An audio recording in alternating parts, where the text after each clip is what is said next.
смотрит она, за тобою смотрит она, за тобою.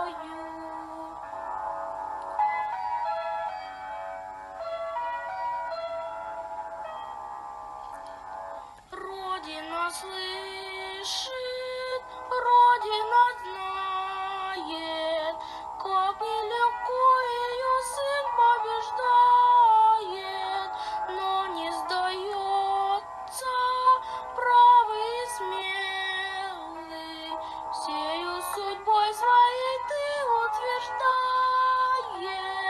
и защищаешь.